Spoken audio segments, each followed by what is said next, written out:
이제 우리 마음을 정돈하시고 우리 찬양함으로 우리 주님 앞에 나가도록 하겠습니다.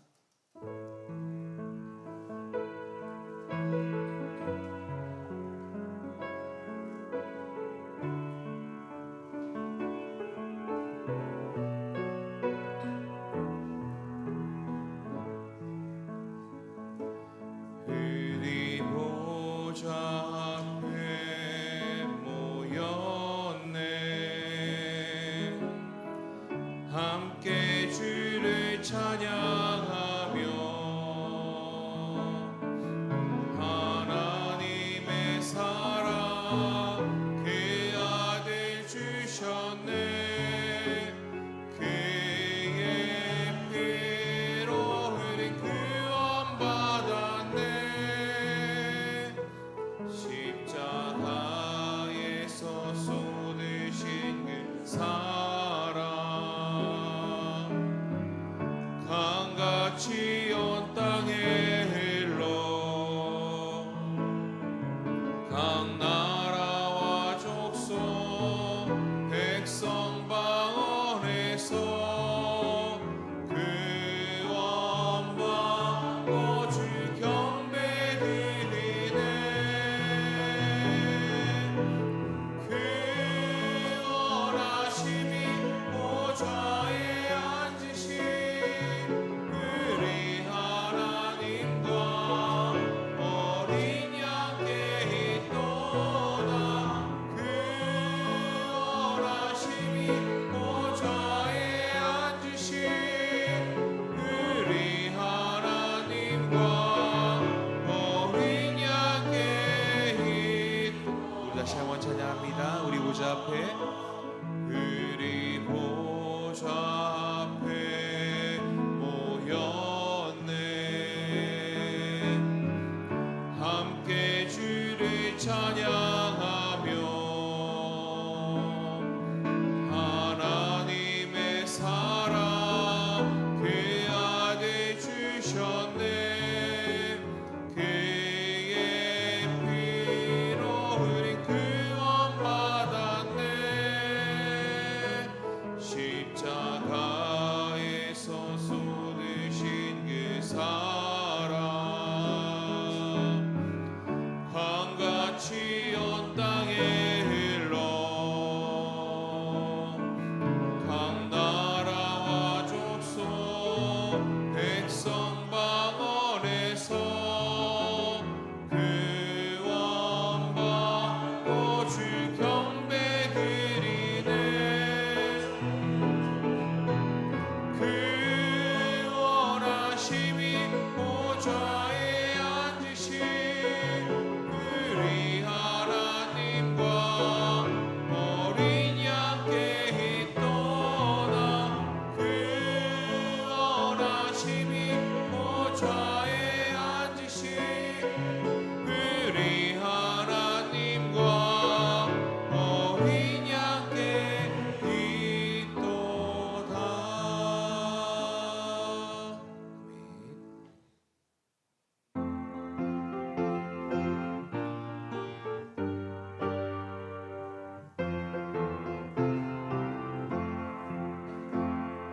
내가 예수 믿고서 죄 사함 받아 나의 모든 것 다 변했네.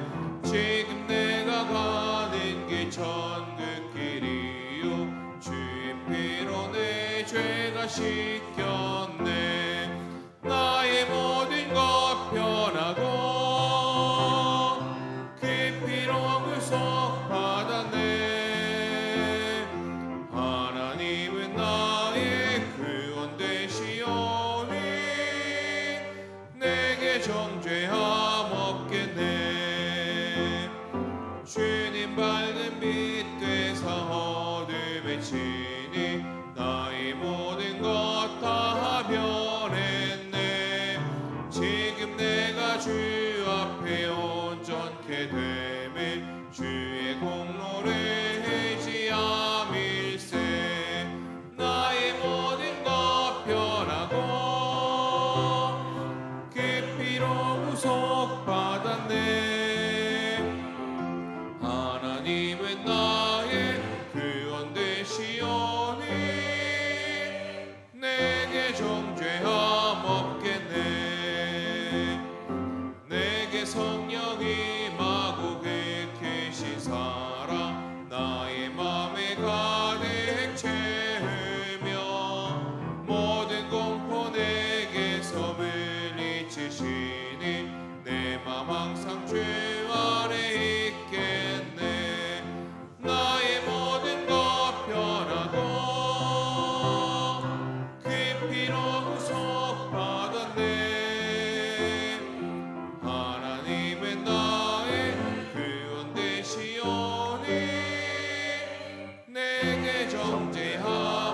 예수를 찬양합니다.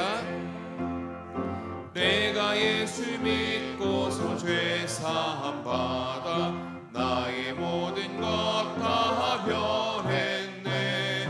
지금 내가 가는 길 천국길이요 주의 피로 내 죄가 씻겼네.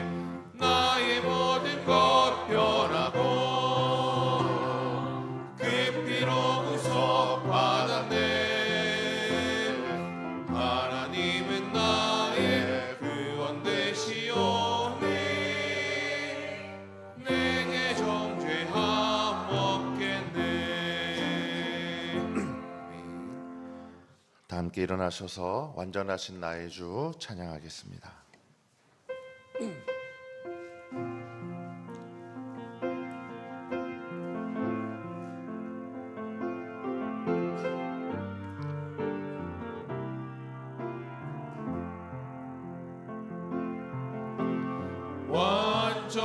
완전하신 나의 주 그의 길로 날 인도하소서.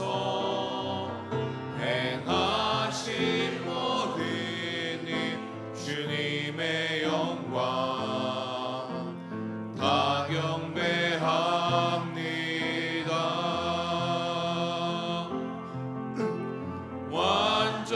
완전하신 나의 주 그의 길로 날 인도하소서. 행하신 모든 일 주님의 영광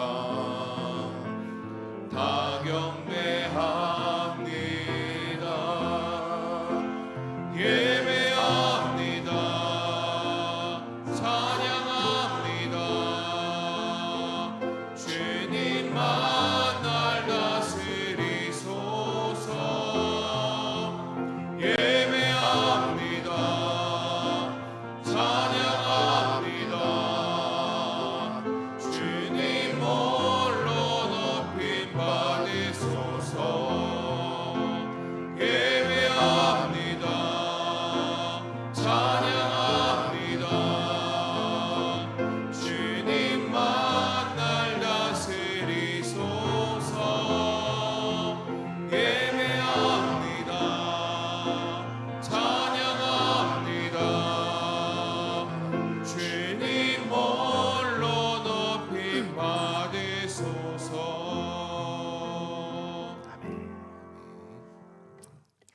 그러므로 우리는 예수로 말미암아 항상 찬송의 제사를 하나님께 드리자. 이는 그 이름을 증언하는 입술의 열매니라. 오직 선을 행함과 서로 나누어 주기를 잊지 말라. 하나님은 이 같은 제사를 기뻐하시느니라. 아멘.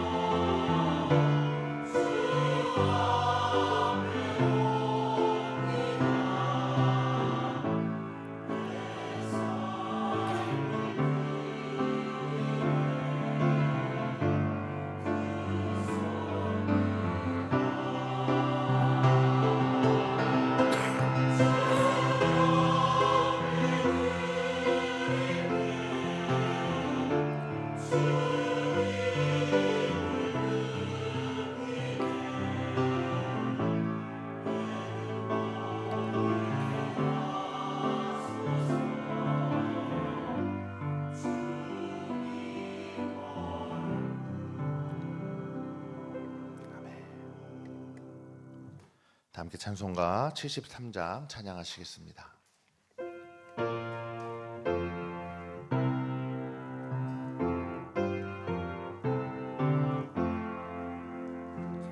내 눈을 들어 두루 살피니 산악이라.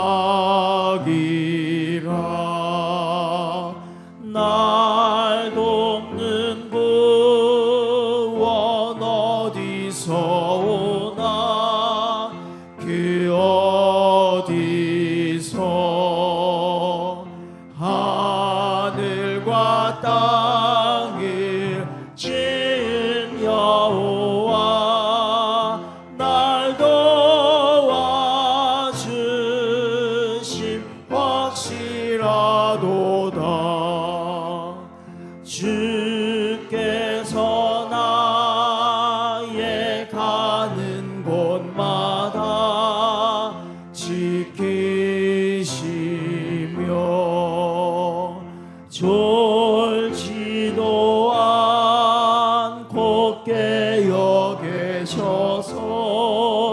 늘 지키네.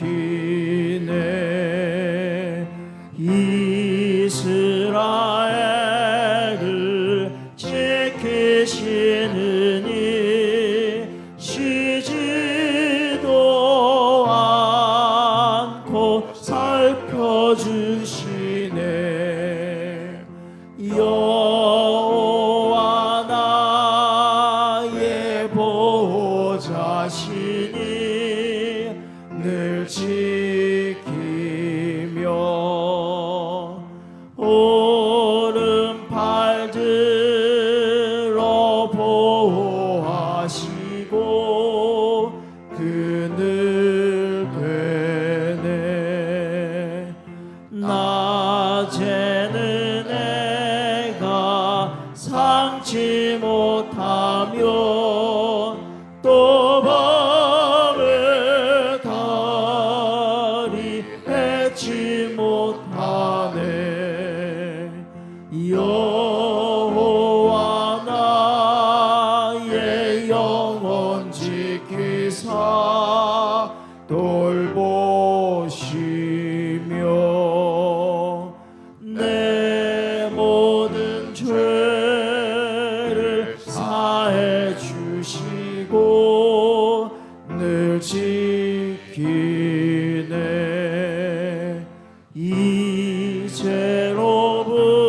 이제로부터 영원 무궁히 주 나의 주님 지켜주시리.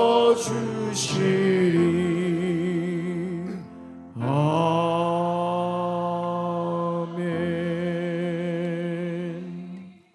사도신경으로 우리의 신앙을 고백하겠습니다. 나는 전능하신 아버지 하나님 천지의 창조주를 믿습니다. 나는 그의 유일하신 아들 우리 주 예수 그리스도를 믿습니다. 그는 성령으로 잉태되어 동정녀 마리아에게서 나시고 본디오 빌라도에게 고난을 받아 십자가에 못 박혀 죽으시고 장사된 지 사흘 만에 죽은 자 가운데서 다시 살아나셨으며 하늘에 오르시어 전능하신 아버지 하나님 우편에 앉아 계시다가 거기로부터 살아있는 자와 죽은 자를 심판하러 오십니다. 나는 성령을 믿으며 거룩한 공교회와 성도의 교제와 죄를 용서받는 것과 몸의 부활과 영생을 믿습니다. 아멘. 다 함께 자리에 앉으셔서 성시교독하겠습니다. 교독문 47번입니다.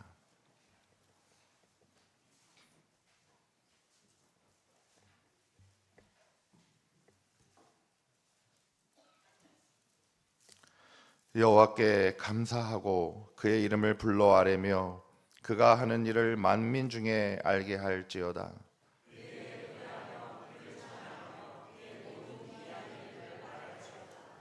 그의 거룩한 이름을 자랑하라. 여호와를 구하는 자들은 마음이 즐거울지로다.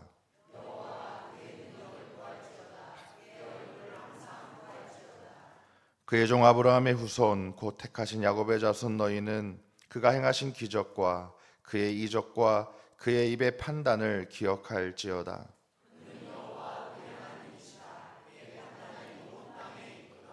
그는 그의 언약 곧 천대에 걸쳐 명령하신 말씀을 영원히 기억하셨으니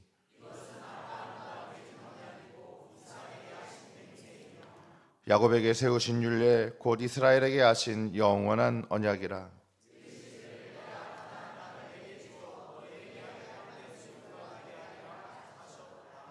아멘. 한 주간의 죄를 고백하는 참회의 기도하신 후에 노영호 안수집사님 기도하시겠습니다. 아버지 감사합니다. 주님 오늘도 한 주를 잘 보내고 주 앞에 나옵니다. 여전히 지키고 상한 영혼으로 더럽고 오염된 모습으로 주 앞에 나오지만 정결케 하시는 주님 성령의 불로 태우시고 우슬처럼 씻어주실 주님의 은혜를 기대하고 나옵니다. 저희들을 받아주시고 정결케 하여 주옵소서. 하나님이 기뻐하시는 거룩한 산제물이 되도록 이 시간 저희들을 빚어 주옵소서. 새롭게 하여 주옵소서. 오로지 주만 바라보게 하시옵소서. 주의 은혜를 구하게 하여 주옵소서. 진실된 회개가 우리 우리의 중심에 있게 하시고 상하고 통회하는 마음이 우리 안에 있게 하여 주셔서 다시금 우리가 하나님의 사람으로 주 앞에서 새로워지는 역사가 우리 안에 하나님 일어날 수 있도록 은혜를 더하여 주셔서 아버지 예배를 통하여 새로운 갱신이 일어나는 아름답고 복된 시간이 되도록 주님 함께하여 주시고 인도하여 주시옵소서. 감사합니다 주님. 감사합니다. 아멘.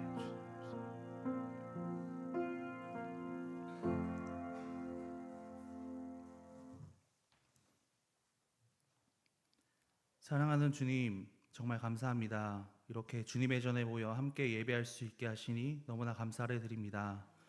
오늘도 어김없이 매일 같은 자리에서 늘 예배할 수 있게 하시니 얼마나 감사한지 모르겠습니다. 하지만 우리는 마치 주님이 이곳에만 계신 것처럼 세상에 나아가 아무 거리낌 없이 살다가 주일이 되면 마치 거룩한 척, 정결한 척, 믿음 있는 척하며 살았습니다. 주님을 사랑한다고 고백했지만 주님의 뜻대로 살지 않았고 주님을 나타내는 삶을 살지 못하였습니다. 주님, 우리를 용서하여 주시옵소서. 세상 속에 주어진 것에 감사하기보단 불평만을 늘어놓으며 세상의 욕심대로만 살았던 나의 죄를 자백하오니 주님, 우리를 사랑으로 안으시고 새롭게 하여 주시옵소서. 언제나 늘 우리와 동행하시는 주님을 누리며 느끼며 살아가는 우리의 삶으로 변화시켜 주시옵소서. 부족한 우리가 이 시간 우리의 힘과 능력이 아닌 성령의 힘으로 나아갈 수 있도록 성령님 제발 우리를 도와주시고 우리가 살아가는 목적이 세상의 욕심과 정욕을 쫓는 것이 아닌 주님의 나라와 의를 구하는 주님의 제자된 삶을 살아갈 수 있도록 이 시간 찬양과 말씀과 기도를 통하여 변화시켜 주시옵소서. 주님, 제자훈련을 진행하고 있습니다. 제자훈련을 통하여 우리의 신앙을 다시 한번 돌이켜 볼 수 있게 하시니 너무나 감사합니다. 훈련 가운데 어렵고 힘든 일이 있을지라도 그 시간만큼은 기쁨으로 나오게 하시고 각자의 삶 속에 역사하시는 하나님의 모습은 다를지라도 그것을 나누며 나의 하나님이 너의 하나님이 되고 우리의 하나님으로 하나가 되어가는 시간이 되게 하여 주시옵소서.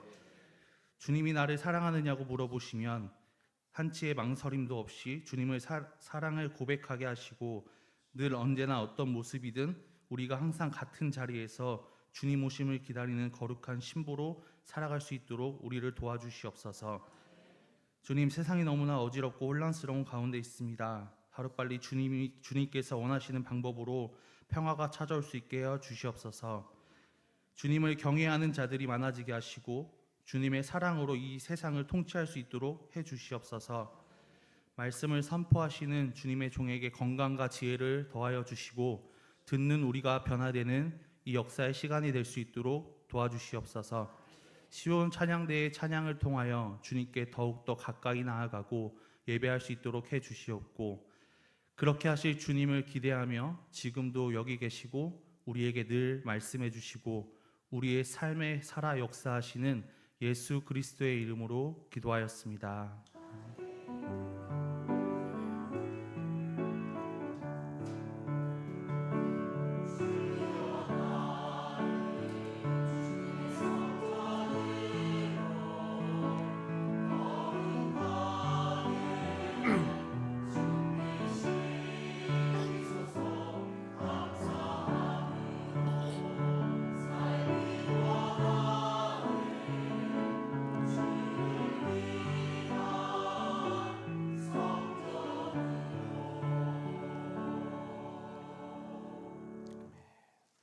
다 함께 찬송가 436장 찬양하시겠습니다.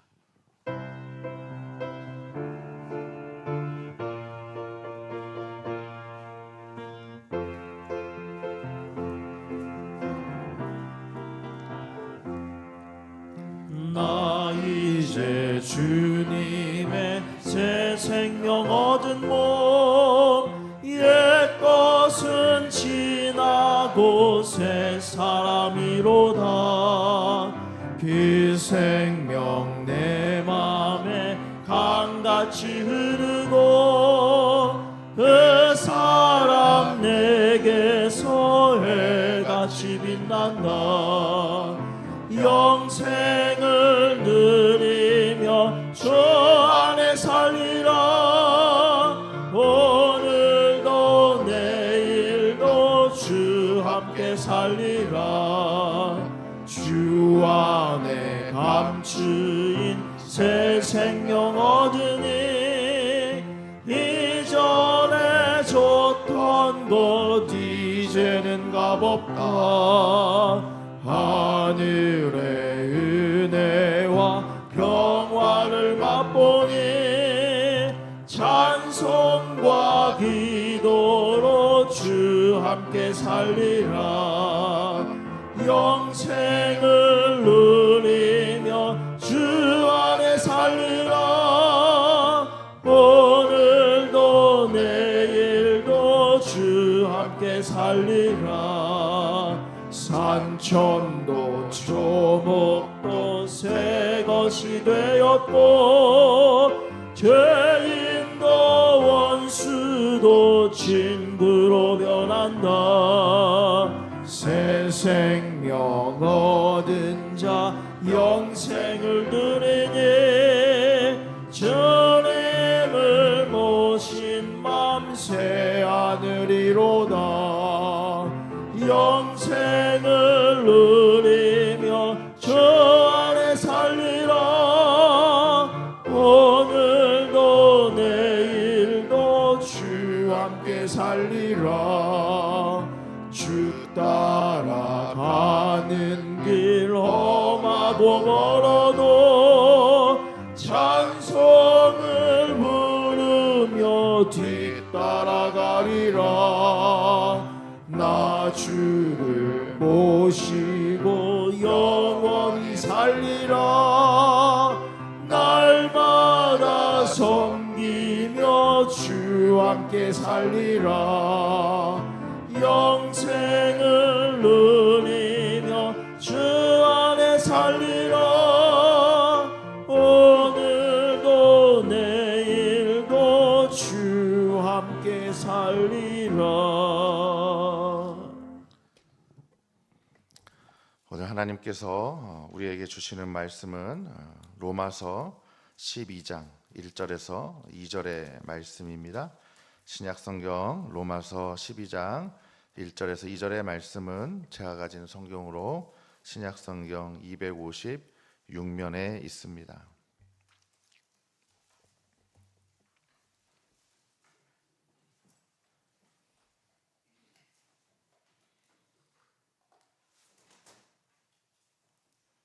이제 제가 하나님의 말씀을 받들어 읽겠습니다. 그러므로 형제들아, 내가 하나님의 모든 자비하심으로 너희를 권하노니 너희 몸을 하나님이 기뻐하시는 거룩한 산 제물로 드리라. 이는 너희가 드릴 영적 예배니라. 너희는 이 세대를 본받지 말고 오직 마음을 새롭게 함으로 변화를 받아 하나님의 선하시고 기뻐하시고 온전하신 뜻이 무엇인지 분별하도록 하라. 아멘. 시온 찬양대 찬양해 주시겠습니다.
아멘. 하나님께 영광의 박수 올려드립니다.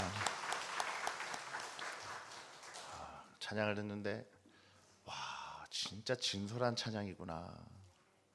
다시 한번 느낄 수 있었어요. 값없이 베풀어 주시는 그 사랑 때문에 오늘 이 자리에 저와 여러분이 나오게 된 줄로 믿습니다. 간절한 주의 도움을 구하시며 오늘도 예배 자리 가운데 주의 사랑을 듬뿍 경험하시는 귀하고 복된 예배 될 줄로 믿습니다. 함께 인사합니다. 영과 진리로 예배합시다. 영적 예배자로 살아갑시다. 아멘. 이제 코로나 생각 안 나시죠? 코로나가 준 교훈 중에 하나는 바로 현장 예배의 소중함이었습니다. 당연하게 생각했던 현장 예배, 몸과 마음이 건강하기만 하면 언제나 올 수 있었던 이 성전으로의 발걸음이 어렵게 되었었죠. 그러면서 우리가 그동안 드렸던 모이는 예배, 또 현장 예배자로서 나 자신 우리의 모습은 어떠했는지 뒤돌아보는 소중한 시간을 가졌습니다. 우리의 예배를 돌아보고 얼마나 예배가 소중한지를 깨닫는 갱신의 시간이었고, 또 예배를 향한 간절함 그리고 열망을 확인할 수 있는 그런 시간이었습니다. 나아가 장소적 제한에 의한 좁은 의미를 지닌 현장 예배의 소중함만이 아니라 시 공간을 뛰어넘어 넓은 의미의 예배, 즉 삶의 예배에 대해서 깊이 성찰하게 하고 새로운 과제를 또 받았던 거죠. 모이는 예배와 흩어지는 예배의 균형을 깨닫게 해준 소중한 시간이었습니다. 문득 제 생애에서 가장 은혜를 경험했던 예배의 순간들을 떠올려 보게 되었습니다. 내 생애 최고의 예배, 그 중심에는 하나님에 대한 갈망이 있었던 것을 발견할 수 있었습니다. 하나님과의 만남에 대한 깊은 갈망이 예배를 사모하게 했고, 또 예배 자체가 있음에 감사했죠. 30여 년 전만 해도 주일에 청년 예배가 없었습니다. 주로 토요일 오후에 청년들은 모여서 예배했고, 또 주일에는 각기 흩어져 여러 교회 봉사로 바빴던 시절이 있었습니다. 그 시절 주일 1시 청년 예배를 전 잊을 수 없습니다. 새롭게 예배를 만들고 그것을 진행하려면 어마어마한 노력과 준비가 필요했습니다. 당시 제게 주어졌던 중요한 책임은 성가대를 조직하라고 하는 것이었어요. 명령이 떨어지면 해야죠. 저보고 그때 제가 이제 청년의 한 엘더 정도 됐으니까 좀 열심히 좀 사람들 모아서 성가대 좀 했으면 좋겠다 하셔서 열심히 뛰어다니면서 성가대를 만들어 봤습니다. 성가대원들을 세우고 지휘하는 분, 반주자들 구하고 또 시간 연습 만들고 이런 일들을 하다 보니 무엇 하나 쉬운 게 없었습니다. 청년들에게 사랑과 관심 있는 어른들을 일일이 찾아가서 그저 섬겨달라고 때를 쓰기에 바빴었습니다. 한 주 한 주 예배를 드리는 것이 기적이라고 하는 것을 저는 그때 느꼈습니다. 성가대를 가까스로 조직을 해놓고 보니 이렇게 숫자가 충분하면 좋은데 테너가 2명, 베이스가 3명, 달랑 남자가 5명밖에 없었어요. 부장 집사님이 이제 해외 출장을 가시는 경우가 종종 있습니다. 그러면 테너가 1명으로 줄어들어요. 그러면 어떻게 해야 돼요? 3명에서 1명을 파견해야죠. 2명 머릿수는 맞춰야 되니까. 그때 파견하면서 왔다 갔다 하는 사람이 저였습니다. 잘 아시지만 저는 음악적으로 그렇게 뛰어나지 않은 사람입니다.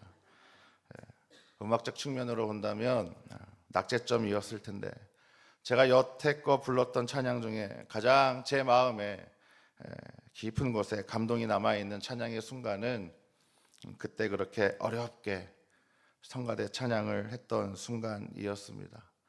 오로지 예배를 위해서 모든 우선순위가 맞춰졌을 때 예배의 감격이 가장 컸음을, 그리고 예배를 통해 주시는 은혜가 넘쳤음을 저는 지금도 제 마음 한 곳에 생생하게 기억하고 있습니다. 첫 예배를 잊을 수 없습니다. 모두 다 감동의 눈물을 흘렸습니다. 일어서거나 무릎 꿇고 두 손 들어 찬양했습니다.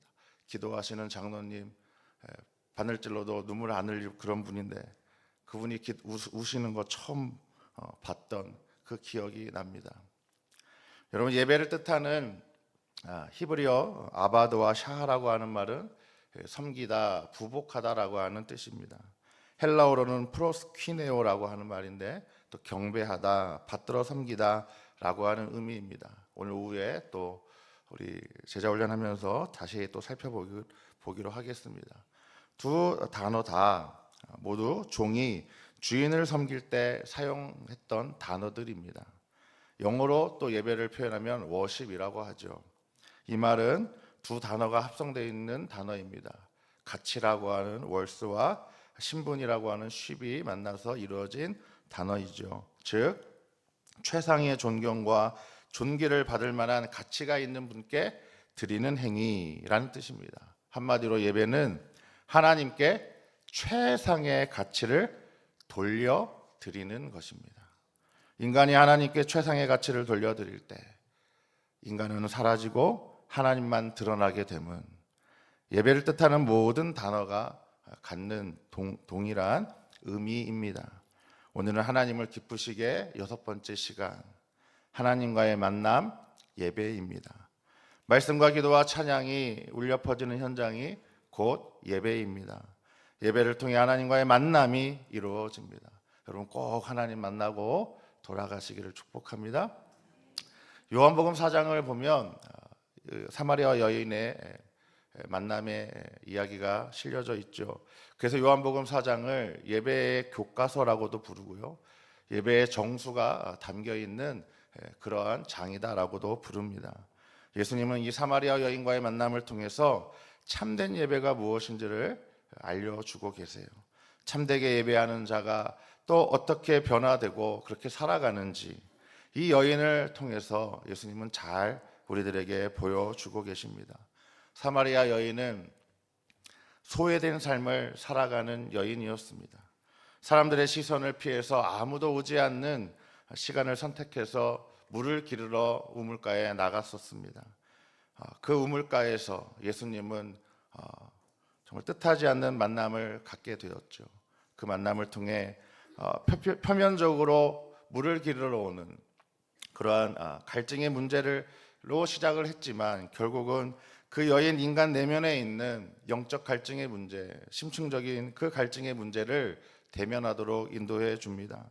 사마리아 여인은 한 번 마시면 목마르지 않는 그런 영원히 목마르지 않는 그런 물이 있다면 자신에게도 달라라고 예수님께 요청하기에 이르렀습니다. 이 요청은 이 여인이 가지고 있던 영적인 필요와 욕구가 얼마나 가장 컸는지를 잘 대변해 주고 있죠. 그런 면에서 이 사마리아 여인은 오늘을 살아가는 이 땅의 현대인들, 공허함과 소외감에 허덕이는 영적 갈증을 느끼는 모든 인간을 대표하는 사람이라 그렇게 보아도 무방해 보입니다. 이 여인은 외로웠습니다. 고달팠습니다. 목이 말랐습니다.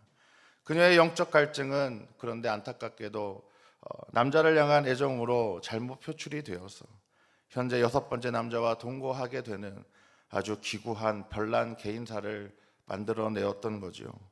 정오의 시간에 홀로 물을 기르러 오는 그런 일은 그녀의 수치였고 그녀의 죄의식을 반영하는 일이었고 공허한 노동의 반복만을 의미했습니다. 예수님은 그녀가 처한 이런 상황에 전곡을 찌르면서 이 여인에게 명령합니다. 가서 내 남편을 불러오라. 이 요구야말로 이 소외된 삶을 살던 여인의 참담한 현실의 핵심을 건드렸던 거죠. 마주하게 했던 겁니다. 못내 피하고 살았던 내 가장 중요한 것을 예수님께서 마주하게 하셨어요. 그녀는 남편이 없습니다. 이렇게 대답했어요. 한편으로는 사실이었지만 또 한편으로는 진실의 전부는 아니었죠. 예수님께서는 그 아프게도 그 실체를 끄집어내셔서 그 여인이 이 문제를 다루도록 인도해 주셨어요. 그녀의 아픔이며 문제며 죄책감을 마주하게 하셨습니다. 요한복음 4장 19절의 말씀입니다. 같이 읽습니다. 여자가 이르되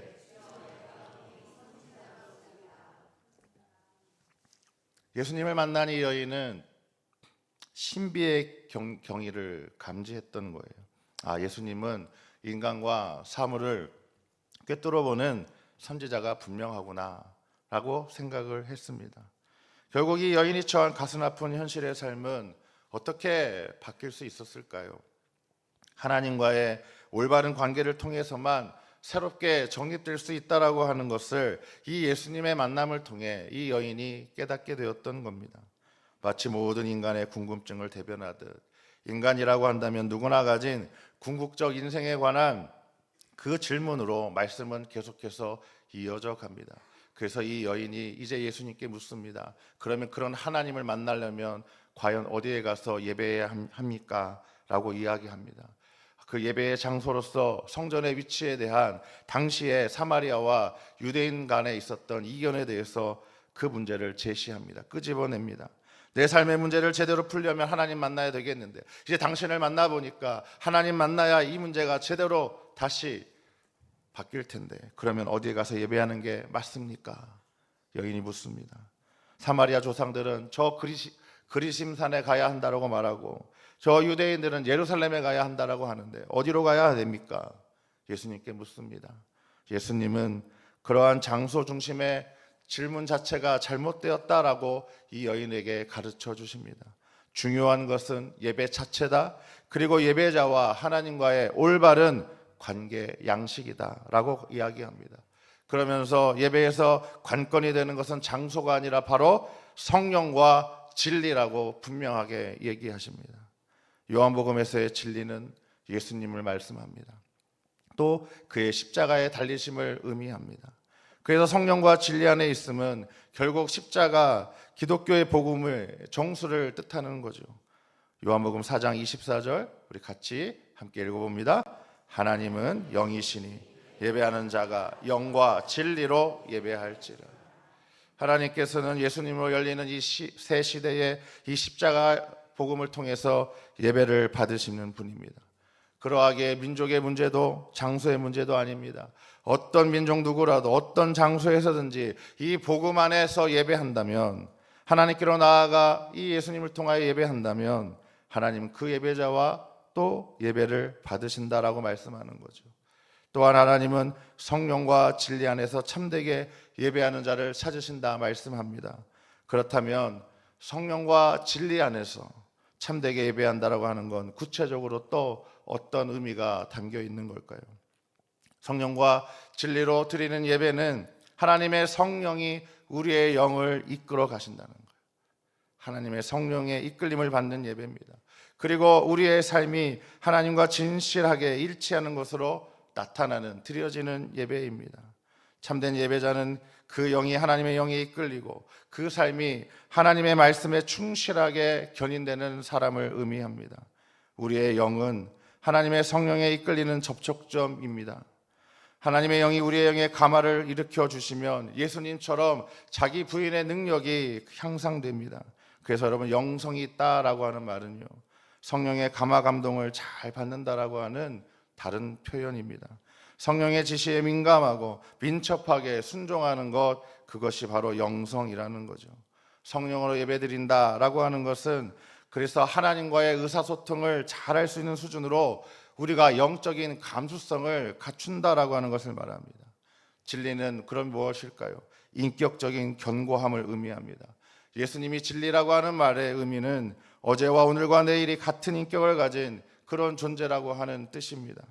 결국 영적인 감수성 그리고 일관된 인격적인 존재로 예배할 때 우리가 참된 예배가 된다라고 하는 걸 알 수 있습니다.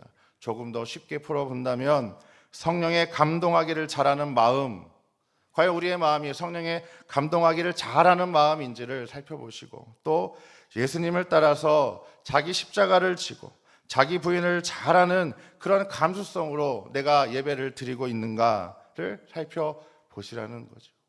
오늘 그런 면에서 찬양대의 찬양이 너무 감사합니다. 우리의 마음이 우리의 마음이 어떠한지, 나의 과연 십자가를 지고 예수님처럼 그 자기 자신을 잘 부인할 수 있는지, 그런 고백을 담아서 나아가는 예배, 그런 예배가 참된 예배라는 거죠. 그리고 그렇게 예배자의 삶으로 살아갈 때 참된 예배가 된다라고 하는 것, 그렇게 해서 성령의 인도하심에 따라 제자로 살아가게 되는 것, 그것을 이 사마리아 여인이 보여주고 있습니다. 요한복음 4장 39절 하반절의 말씀입니다. 같이 읽습니다. 그 동네 중에 많은 사마리아인이 예수를 믿은지라. 사람을 만나러 나오지 않았던 이 여인이 예수님을 만나고 예배가 뭔지 깨닫고 다 이 예수님의 말씀을 받아들이고 나서 어떻게 변했어요? 사람들을 찾아다니는 사람이 됐어요. 놀라운 일이 일어났어요. 어둠 속에 있었던 이 여인이 이제 대낮에 사람들에게 나아가 이렇게 외치기 시작합니다. 이제 그녀에게 가장 중요한 일이 무엇이 되었습니까? 사람들의 낯을 피해서 물을 기르러 가는 그 일이 아니라 이제 자기를 찾아와 만나 하나님을 알게 해주신 그 예수 그리스도를 전하는 일이 되었어요. 예수님과의 만남을 통해 이제 이 여인은 수치와 죄의식으로 인한 영적 갈증에서 벗어났던 거죠. 더 이상은 은둔자로 살지 않고 복음 전하는 제자로 살게 되었습니다. 변화가 일어나게 되었어요. 예배 속에 성령과 진리로 예배하는 것을 통해, 하나님과의 만남을 통해 이 여인에게 놀라운 변화가 일어났습니다. 바울은 로마서에서 이렇게 영과 진리로 예배하는 사람에 대해서 또 구체적으로 우리에게 이렇게 설명해 주고 있습니다. 로마서 8장 8절과 9절의 말씀 같이 한번 읽어봅니다. 육신에 있는 자들은 하나님을 기쁘시게 할 수 없느니라.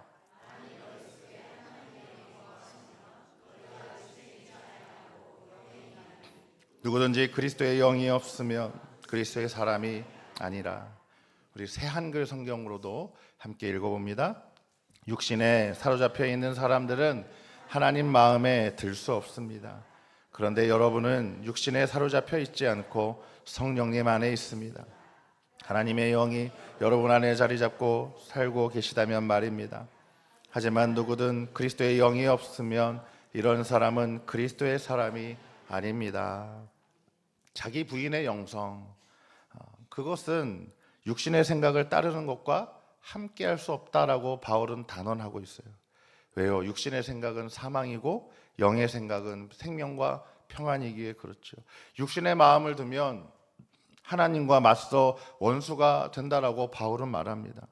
그러면서 바울은 회심 전에 육신의 마음을 두었던 자기 자신을 고발하지요. 바리새인이라고 하는 특권적 소속감, 최고의 율법교사 가말리엘에서 교육받았다라고 하는 그 배경이 주었던 우월감, 배타적 선민 사상의 추종자, 그래서 예수 믿는 사람들을 박해했던 자신을 그렇게 고발합니다. 그랬던 모든 것은 다 내가 육신에 속했기 때문이라고 바울은 자기 일을 통해 말하고 있는 거예요.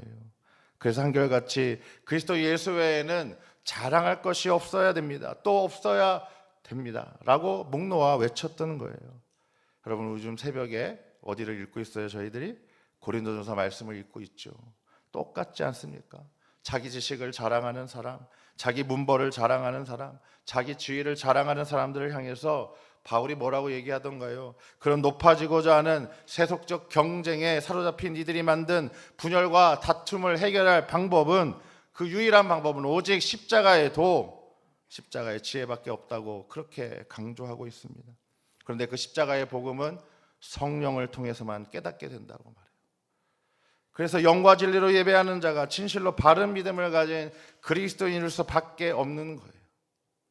로마서 11장까지 바울은 믿음의 본질에 대해서 줄기차게 이렇게 설명을 해주고 있습니다. 그리고 나서 이제 12장에서부터는 그 믿음을 행동으로 이렇게 옮겨야 된다라고 말하죠. 항상 이론이 있으면 뭐가 있어야 돼요? 실천이 있어야 돼요. 저희가 지금 제자훈련 이론편을 하고 있지만 또 실천편을 하겠죠. 우리가 항상 이론과 실천을 함께 가져가야 하는 것이죠. 자, 오늘 주신 말씀 로마서 12장 1절 말씀 같이 읽어봅니다. 시작. 그러므로 형제들아, 내가 너희의 자비하심으로 너희를 권하노니 너희 몸을 하나님이 기뻐하시는 거룩한 산 제물로 드리라. 이는 너희가 드릴 영적 예배니라. 아멘. 자, 그냥 예배가 아니라 어떤 예배라고 말해요? 영적 예배라는 거예요. 영적이라고 하는 말의 원래 단어는 푸뉴마코스라고 하는 단어인데, 그런데 공교롭게도 이 본문에서의 원어는 그 단어를 쓰지 않아요.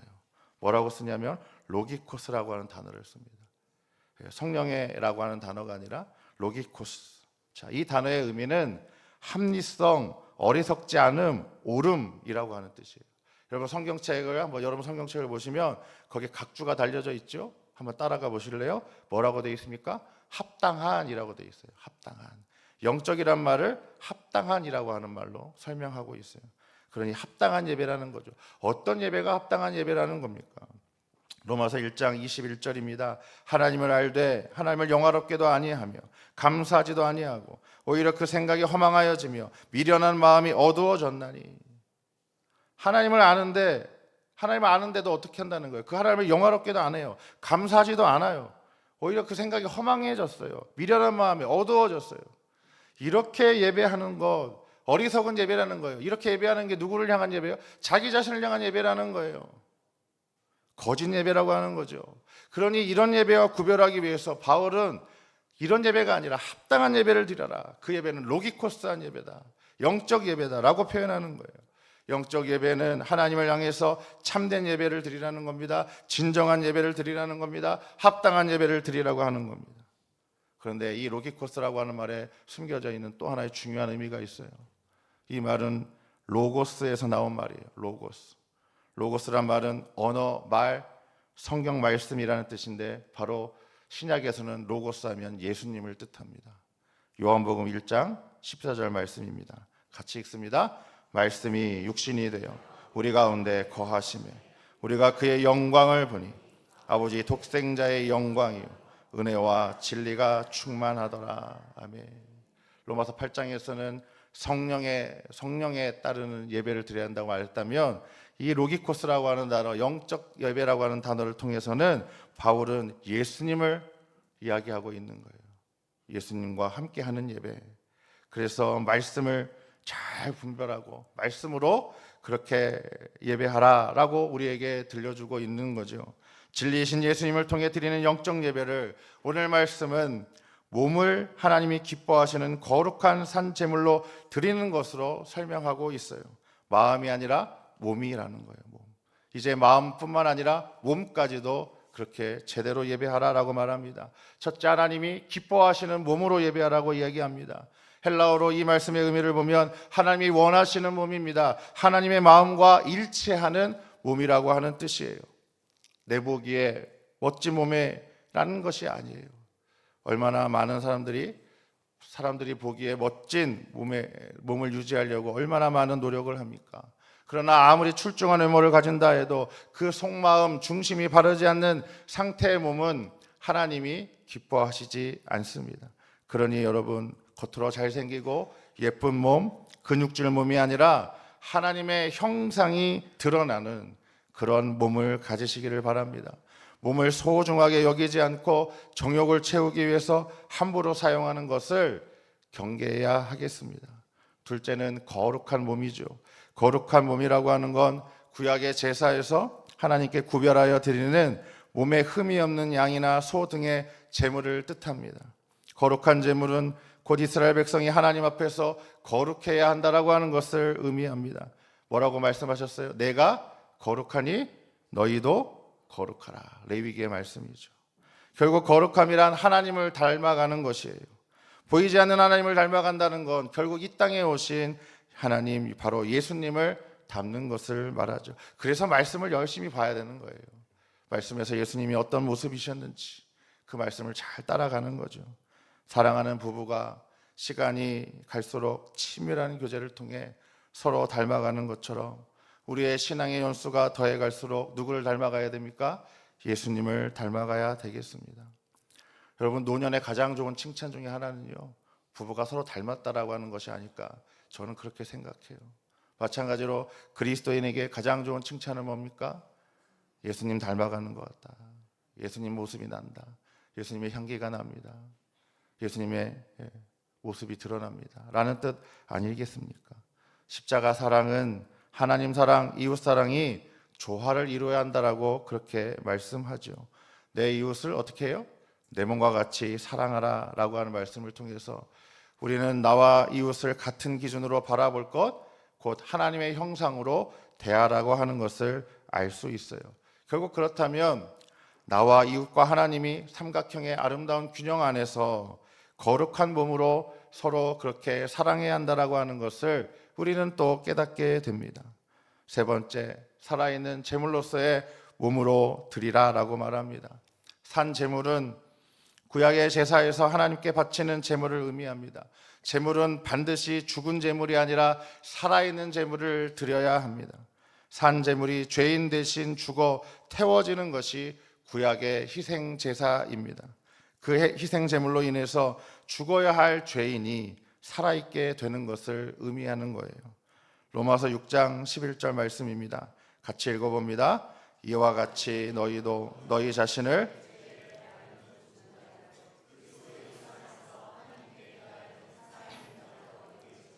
아멘.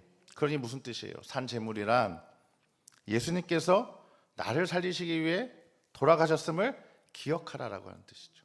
구약에서 그렇게 동물을 통해 했던 것을 이제 예수님이 대신 다 해주셨잖아요. 그러니 그 예수님을 기억하고 제사에서 드려지는 산 제물처럼 주님을 위해서만 온전하게 바치는 몸, 주님께만 헌신하는 삶을 살라라고 하는 뜻입니다. 우리에게 주신 몸, 누구를 위해서 여러분 살아가고 있습니까? 결국 몸이라고 하는 건 그리스도의 몸된 공동체라고 하는 표현에서 알 수 있듯이 육체만을 뜻하는 것이 아니라 청지기로 부름받은 나와 우리 모두의 삶 전체를 의미하는 거죠. 몸 따로 마음 따로가 아니라는 거예요. 여러분 이 자리에 오셨을 때 몸과 마음이 하나 되시기를 바라요. 누구를 향해서? 하나님을 향해서. 하나님을 향해서 성령과 진리로 성령의 인도하심을 받고 또 예수님의 말씀을 붙들고 하나님과 꼭 만나시기를 바랍니다. 그래서 우리의 몸과 마음이 균형을 이루고 전체를 이루고 통합을 이룰 수 있는 그러한 모습이 되어야 될 줄로 믿습니다. 이러한 신앙을 통전적 신앙이라고 부릅니다. 온전함을 추구하는 통전적 신앙은 우리 교단의 신학적 정체성입니다. 오늘 말씀 2절 말씀 함께 읽어봅니다. 너희는 이 세대를 본받지 말고 오직 마음을 새롭게 함으로 변화를 받아 하나님의 선하시고 기뻐하시고 온전하신 뜻이 무엇인지 분별하도록 하라. 아멘. 이제 삶의 예배를 위한 이 영적 예배를 위해서 구체적인 방식을 이렇게 말씀하고 있어요. 자신을 산 제물로 드린다라고 하는 것은 단순하게 한두 번의 헌신으로 끝나는 것이 아님을 이 2절의 말씀은 우리에게 들려주고 있죠. 계속해서 하라는 거예요. 계속해서 하나님의 마음과 뜻을 알고자 묵상하고 고민하고 끊임없이 그 말씀대로 삶 속에서 살아내려고 믿음의 경주를 다해라 라고 하는 말이 이 2절의 말씀이에요. 영적 예배는 그래서 곧 삶으로 흩어지는 예배로 구현되는 겁니다. 모이는 예배 속에서 이루어진 이 아름다운 일들이 우리의 삶으로 이제 연결되어져야 한다는 뜻입니다. 예배를 통해 우리는 인생의 주인이신 하나님을 향해서 회심이 일어납니다. 삶의 방향에 있어서 교정이 일어납니다. 사마리아 여인처럼 약하고 지쳐 넘어진 영혼의 위로와 격려를 통한 회복도 일어납니다. 하나님의 말씀을 통해서 믿음이 자라납니다. 예수님처럼 이 땅에 보내심을 받은 복음의 증거자, 증인으로의 사명도 발견하도록 예배 안에서 우리는 양육도 받습니다. 그래서 바울처럼 삶의 현장에서 하나님 나라 이루어가는 청지기로서의 소명에 충실한 대전환도 일어납니다. 복음으로 변화된 새로운 피조물은 이렇듯 모이는 예배를 통해 성령의 충만함을 받아 이 세상으로 다시 파송을 받습니다. 그래서 누가 그렇게 얘기하죠. 진짜 예배는 이 성전문 밖을 나가서부터 시작된다 라고 그렇게 말했던 거예요. 이제 보냄받은 세상에서 여전히 하나님을 향한 경배와 찬양으로 영적 예배를 구현하시기 바랍니다. 진실한 예배는 모이는 예배에서 찬송 부르고 헌신의 고백을 하는 것만이 아니라 이제 자기 삶의 모든 영역에서 그 고백과 헌신대로 살아내는 것까지를 포함합니다. 메시지가 곧 메신저가 되는 삶. 교회 안에서의 모습과 교회 밖에서의 모습이 다르지 않는 예배자가 곧 영적 예배를 드리는 신앙이네요. 노영호 집사님 기도를 듣다가 깜짝 놀랐어요. 설교문을 드린 적이 없어요.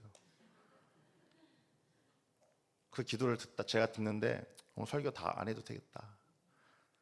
너무 감사합니다. 성령이 하나 되게 하시는 줄로 믿습니다.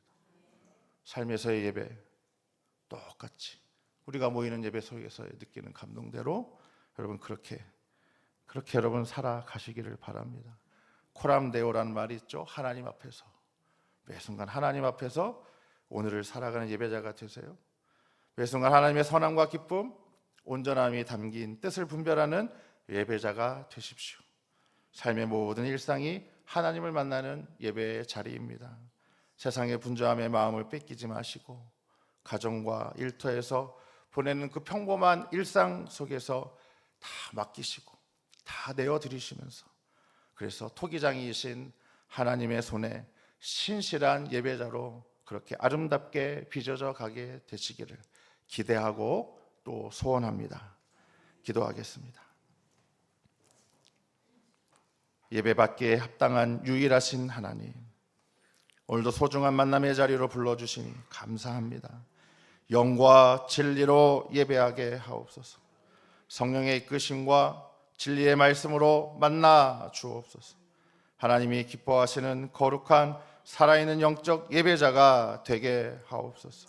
삶 속에서 하나님의 선하시고 기뻐하시고 온전한 뜻을 이루는 그리스도인 되게 하옵소서. 예수님의 이름으로 기도하옵나이다. 아멘. 다 함께 찬송가 50장 2절 찬양하며 봉헌하겠습니다.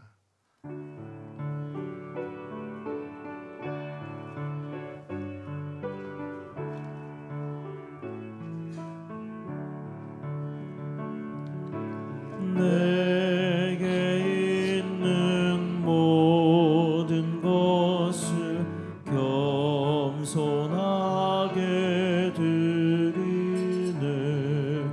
세상 욕심 멀리하니 나를 받아 주소서. 적게 드리네. 적게 드리네. 사랑하는 보주 앞에 모두 드리네.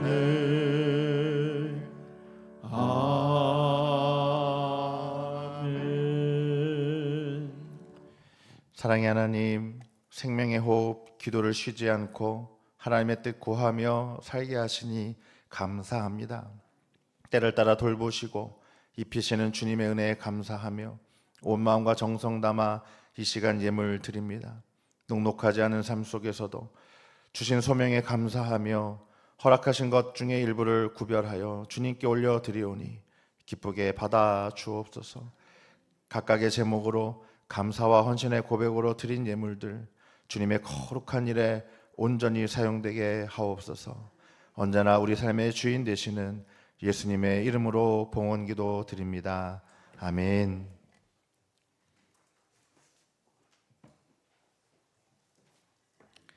네, 교회 소식 전해드리겠습니다. 네, 오늘 또 우리 새가족 또 공부 잘 마치시고 우리 사랑방으로 편성되시는 우리 귀한 성도님 잠깐 소개하는 시간 갖겠습니다.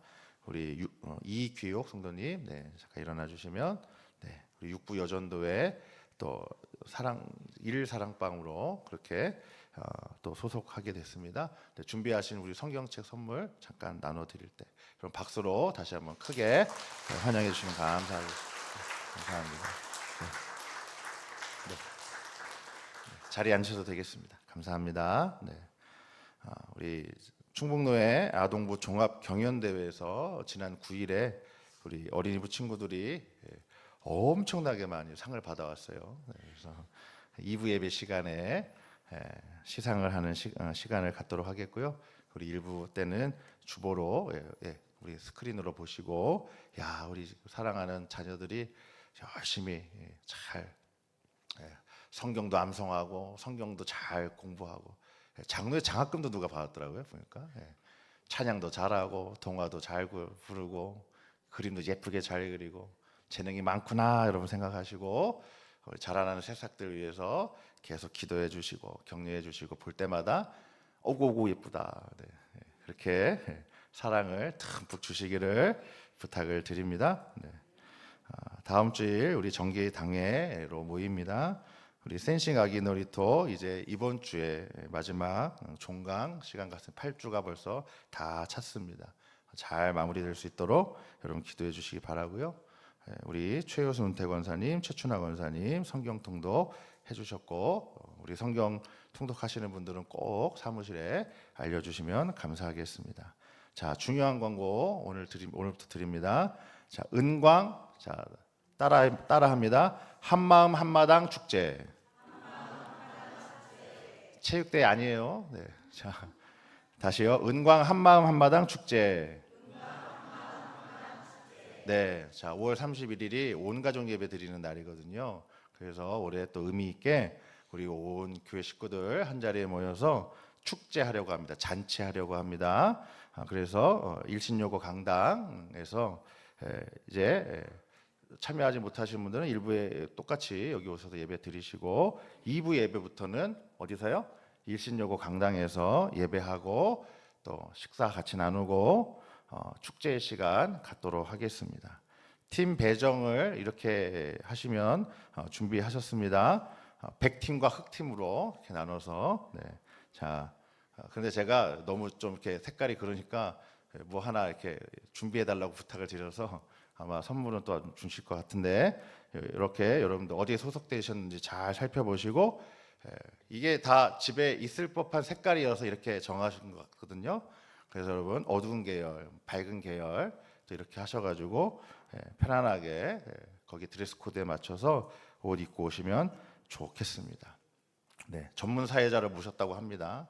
아주 재밌게 아마 즐겁게 한마당 축제를 할 수 있지 않을까 싶습니다. 또 한 가지 더 이 은광 한마음 한마당 축제를 위해서 또 혹시 여러분 더 풍성하게 하시기 위해서 여러분 경품을 또 이렇게 제공하실 의향이 있으시면 찬조를 받으니까 또 여러분 사무실에 또 말씀해 주시면 감사하겠습니다. 오늘도 전교인 제자 훈련 계속됩니다. 또 열심으로 잘 참여해 주시기 바랍니다. 우리 기타 다른 소식들 주보를 참조해 주시면 되겠습니다. 자, 이제 다 함께 자리에서 일어나셔서 찬송가 635장 주기도문 찬양하시고 축도로 예배 마치겠습니다.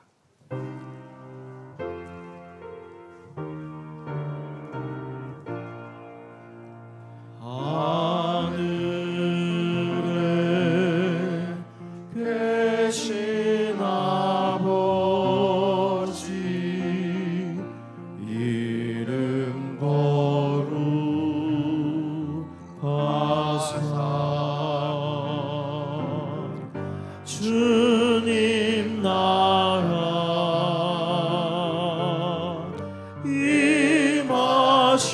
임하시고 뜻이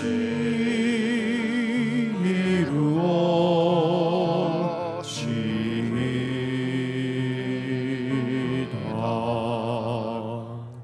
일용할 양식 주시고 우리들의 큰 죄 다 용서하옵시고 또 시험에 들게 마시고 악에서 구원하소서. 대개 주의 나라 주의 권세 주의 영광 영원히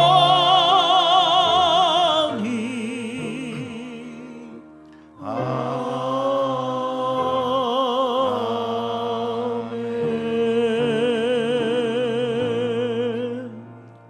주님 경건에 이르도록 연단하여 주옵소서. 최상의 존경과 존귀를 하나님께 돌려드리는 예배를 드리게 하옵소서. 사마리아 여인처럼 영적 갈증을 해결하는 만남의 예배 되게 하옵소서. 성령의 이끄심과 진리의 말씀으로 예배하게 하옵소서. 하나님이 기뻐하시는 거룩한 살아있는 영적 예배자 되게 하옵소서. 삶 속에서 하나님의 선하시고 기뻐하시고 온전한 뜻을 이루게 하옵소서. 질병과 사고로 고통 가운데 있는 환우들을 주여 치유하여 주옵소서.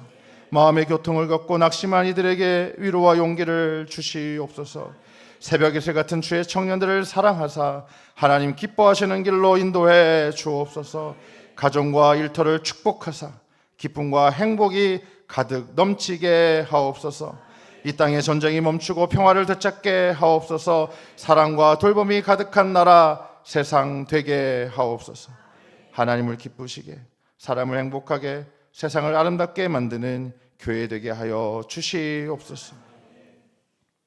이제는 우리 구주 예수 그리스도의 은혜와 하나님 아버지의 다함없는 사랑과 보혜사 성령의 위로 교통하심이 영과 진리로 예배하는 영적 예배자 되어 하나님이 기뻐하시는 선한 뜻 이루는 삶의 예배로 나아가는 이 시간 예배하는 우리 모두 위에 가정과 일터 위에 사랑하는 은광 공동체와 이 나라와 이 세계 위에 지금부터 영원까지 함께 하시기를 간절히 축원하옵나이다. 아멘.